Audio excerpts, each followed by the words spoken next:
மாண்புமிகு சிவா வி மையநாதன் அவர்கள். மானிய கோரிக்கை எண் 20 உயர்கல்வித்துறை மாண்புமிகு உயர்கல்வித்துறை அமைச்சர் அவர்கள். மாண்புமிகு பேரவைத் தலைவர் அவர்களே, உயர்கல்வித்துறை பற்றிய மானிய கோரிக்கை எண் 20 கீழ் வருவாய் கணக்கில் ரூபாய் 7,734 கோடியே 10,62,000, மூலதன கணக்கில் ரூபாய் 658 கோடியே 55,03,000 மற்றும் கடன் கணக்கில் ரூபாய் 50 லட்சம் ஆகியவற்றுக்கு மேற்படாத தொகைகள் அரசுக்கு வழங்கப்பட வேண்டும் என கோருகிறேன். வெற்றி தீர்மானம் எழுதிய மாண்புமிகு திரு பி. கே. சேகர்பாபு அவர்கள், மாண்புமிகு வை. முத்துராஜன் அவர்கள், மாண்புமிகு ஐ. பி. செந்தில்குமார் அவர்கள், மாண்புமிகு ஆர். வைத்திலிங்கம் அவர்கள், மாண்புமிகு இரா. ஜெயராமகிருஷ்ணன் அவர்கள், மாண்புமிகு முனைவர் எம். ஜவஹர்லால் அவர்கள், மாண்புமிகு ஜி. வி. மார்க்கண்டேயன் அவர்கள், மாண்புமிகு உறுப்பினர் டாக்டர் கலை கதிர் அவர்கள் இருக்கையில், மாண்புமிகு காதர் பாட்ஷா முத்துராமலிங்கம் அவர்கள், மாண்புமிகு உறுப்பினர் முனைவர் ஆ. கணேஷ்குமார் அவர்கள், மாண்புமிகு உறுப்பினர் சா. சிவகுமார் அவர்கள், மாண்புமிகு உறுப்பினர் நத்தமீரா விஸ்வநாதன் அவர்கள் இருக்கையில் இல்லை. மாண்புமிகு உறுப்பினர் அக்ரி எஸ். கிருஷ்ணமூர்த்தி அவர்கள், மாண்புமிகு உறுப்பினர் திருமதி பிரேமலதா விஜயகாந்த் அவர்கள் இருக்கையில் இல்லை. மாண்புமிகு உறுப்பினர் எம். போஜராஜன் அவர்கள், மாண்புமிகு உறுப்பினர் ஆர். செல்லசாமி அவர்கள், மாண்புமிகு உறுப்பினர் ஏ. பி. ஜெயசங்கர் அவர்கள், மாண்புமிகு உறுப்பினர் எஸ். ஆஸ்டின் அவர்கள், மாண்புமிகு உறுப்பினர் தி. மு. ராஜேந்திரன் அவர்கள், மாண்புமிகு உறுப்பினர் கா. கருணாநிதி அவர்கள், மாண்புமிகு உறுப்பினர் எஸ். அம்பேத்குமார் அவர்கள் இருக்கையில் இல்லை. மாண்புமிகு உறுப்பினர் எஸ். எஸ். சுகுமார் அவர்கள், மாண்புமிகு உறுப்பினர் அருண்மொழி அவர்கள், மாண்புமிகு உறுப்பினர் சூரியனூர் சந்திரன் அவர்கள், மாண்புமிகு உறுப்பினர் கார்த்திகேயன் அவர்கள் இருக்கையில் இல்லை. மாண்புமிகு உறுப்பினர் மு. திராவிடமணி அவர்கள், மாண்புமிகு உறுப்பினர் க. வைத்திலிங்கம் அவர்கள், மாண்புமிகு உறுப்பினர் சா. வெற்றிவேலர், மாண்புமிகு வே. சம்பத்குமார் அவர்கள், மாண்புமிகு உறுப்பினர் சி. வே. கணேசன் அவர்கள், மாண்புமிகு உறுப்பினர் ஜி. ஆர். வசந்தவேல் அவர்கள் இருக்கையில் இல்லை. மாண்புமிகு உறுப்பினர் பி. எஸ். சீனிவாசன் அவர்கள், மாண்புமிகு உறுப்பினர் கோ. வெங்கடாச்சலம் அவர்கள் இருக்கையில் இல்லை. மாண்புமிகு உறுப்பினர் முனைவர் கோவி செடியன் அவர்கள், மாண்புமிகு உறுப்பினர் ஜெயசுதா லட்சுமிகாந்தன் அவர்கள், மாண்புமிகு உறுப்பினர் கோ. ஹரி அவர்கள், முனைவர் பால் மனோஜ் பாண்டியன் அவர்கள், மாண்புமிகு உறுப்பினர் ஆர். காமராஜ் அவர்கள், மாண்புமிகு உறுப்பினர் ஓ. எஸ். மணியன் அவர்கள், மாண்புமிகு உறுப்பினர் சிவ வி மையநாதன் அவர்கள், மாண்புமிகு உறுப்பினர் கா. மாரிமுத்து அவர்கள் இருக்கையில் இல்லை. மாண்புமிகு உறுப்பினர் ஆர். சக்கரபாணி அவர்கள், மாண்புமிகு உறுப்பினர் கே. கதிரவன் அவர்கள், மாண்புமிகு உறுப்பினர் கா. அண்ணாதுரை அவர்கள் இருக்கையில் இல்லை. மாண்புமிகு உறுப்பினர் என். அசோக்குமார் அவர்கள் இருக்கையில் இல்லை. மாண்புமிகு உறுப்பினர் தா. சுவாமிநாதன் அவர்கள், மாண்புமிகு உறுப்பினர் ஆசிய வில்வநாதன் அவர்கள், மாண்புமிகு உறுப்பினர் துரை சந்திரசேகரன் அவர்கள், மாண்புமிகு உறுப்பினர் எம். ராஜ் அவர்கள் இருக்கையில் இல்லை. மாண்புமிகு உறுப்பினர் எஸ். பி. வேலுமணி அவர்கள். மானிய கோரிக்கைகள் வெட்டு தீர்மானங்கள் பேரவை முன் விவாதத்திற்கு வைக்கப்பட்டுள்ளன. மாண்புமிகு அமைச்சர்கள் முன்னுரையாக ஏதாவது கூற விரும்பினால் கூறலாம். மாண்புமிகு பள்ளிக் கல்வி, தமிழ் வளர்ச்சி மற்றும் செய்தித்துறை அமைச்சர் அவர்கள். மாண்புமிகு பேரவைத் தலைவர் அவர்களே, நகராட்சி நிர்வாகம் மற்றும் குடிநீர் வழங்கல் துறை, செய்தி மற்றும் விளம்பரம், எழுதுபொருள் மற்றும் அச்சு, பள்ளி கல்வித்துறை மற்றும் தமிழ் வளர்ச்சித்துறை ஆகியன பற்றிய கொள்கை விளக்க குறிப்புகள் அச்சடிக்கப்பட்டு மாமன்ற உறுப்பினர்களுக்கு அவர்கள் படிப்பதற்கு வசதியாக ஏற்கனவே கொடுக்கப்பட்டுள்ளன. மின்னஞ்சல் மூலமாகவும் அனுப்பப்பட்டுள்ளன.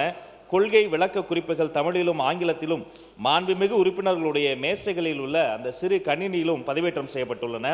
அவற்றில் தமிழிலே கொடுக்கப்பட்டிருக்கிற கொள்கை விளக்க குறிப்புகளை நான் இந்த மாமன்றத்தில் படித்ததாக ஏற்று சட்டமன்ற பதிவேட்டில் பதிவேற்று செய்து கொள்ள வேண்டும் என்று பணிவோடு கேட்டுக்கொள்கிறேன். மதிப்பிற்குரிய மாண்புமிகு உறுப்பினர்கள் தங்களுடைய அரிய பெரிய ஆக்கப்பூர்வமான கருத்துக்களை எல்லாம் தெரிவித்த பின்னர் என்னுடைய பதிலுரையில் இறுதியில் நான் அதை குறித்து பேசுகிறேன் என்பதையும் தெரிவித்துக் கொள்கிறேன். மாண்புமிகு உயர்கல்வித்துறை அமைச்சர் அவர்கள்.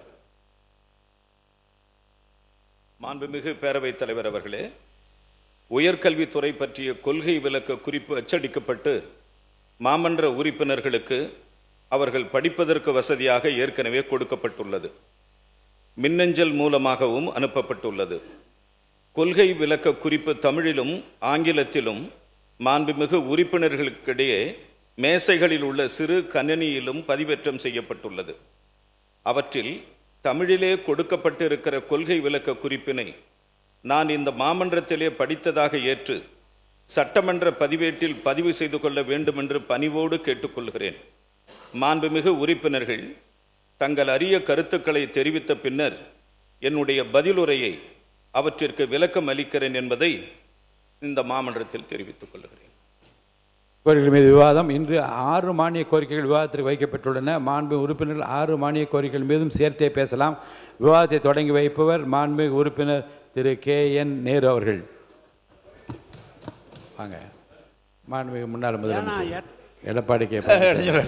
மாண்பு பேரவைத் தலைவர்களே, கிட்டத்தட்ட நகராட்சி நிர்வாகம் மற்றும் குடிநீர் வழங்கல்துறை, பள்ளி கல்வித்துறை, உயர்கல்வித்துறை, செய்தி மற்றும் உள்ளது இவ்வளவு துறையும் ஒரே நாள் எடுக்கிறீங்க. ஆனால் நேற்று 8 மணிக்கு தான் இதனுடைய கொள்கை விளக்க குறிப்பு புத்தகம் எங்களுக்கு கிடைக்கிது. ஏற்கனவே தங்களிடம் முறையிட்டோம். கிட்டத்தட்ட ஒரு 2 நாளைக்கு முந்தி 4 துறை எடுக்கின்ற பொழுது நான் 2 நாளைக்கு முந்தையாவது கொள்கை விளக்க குறிப்பு புத்தகம் கொடுக்கணும். இல்லது அட்லீஸ்ட் ஒரு நாளைக்கு முன்பாவது கொள்கை விளக்க குறிப்பு சட்டமன்ற உறுப்பினர் கொடுத்தா தான் அதில் நாங்கள் படிக்க முடியும். ஆனால் நேற்று இரவு 8 மணிக்கு தான் வந்தது. இனி இப்படி தொடரக்கூடாது. அடுத்து வருகின்ற மானிய கோரிக்கைகள் இருக்கின்ற அமைச்சர்கள் உங்களுடைய ஆணையின்படி விரைவாக ஒரு நாளைக்கு முன்பாவது கொள்கை விளக்க புத்தகத்தை சட்டமன்ற உறுப்பினர் கிடைப்பதற்கு ஆவணம் செய்ய வேண்டுமாய்.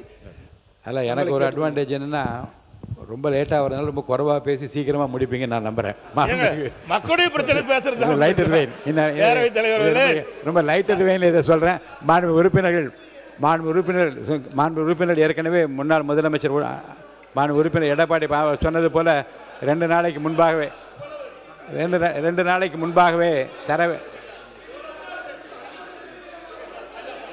சொல்லட்டும்.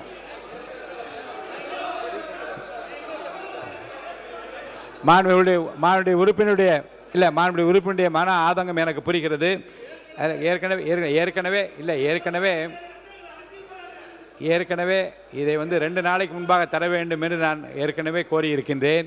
இப்போது மாண்புமிகு அமைச்சர் பெருமகளுக்கும் அரசு துறை உயர் அதிகாரிகளுக்கு நான் தெரிவிப்பது, இந்த மாமன்றம் கூடுவதும் விவாதிப்பதும் குறிப்பாக மானிய கோரிக்கை கொள்கை விளக்க குறிப்பில் அறிவிக்கிற போது முழுமையாக படித்து ஆய்ந்து அறிவுபூர்வமாக ஆக்கப்பூர்வமாக தமிழ்நாட்டு மக்களுக்கு ஏதாவது செய்தியை சொல்லக்கூடுமானால் படித்தால் தான் தெரியும். இதை கருத்திலே கொண்டு தான் ஒரு நாளைக்கு முன்னதாகவே தர வேண்டும் என்று நான் ஏற்கனவே சொல்லியிருக்கிறேன்.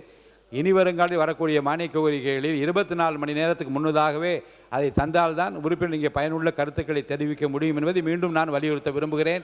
மாண்புமிகு உறுப்பினர், பிளே ஸ்டோர் மற்றும் ஆப் ஸ்டோரில் இருந்து பாலிமர் செயலியை QR கோடு மூலம் பதிவிறக்கம் செய்யுங்கள். செய்திகளை உடனுக்குடன் பெறுங்கள்.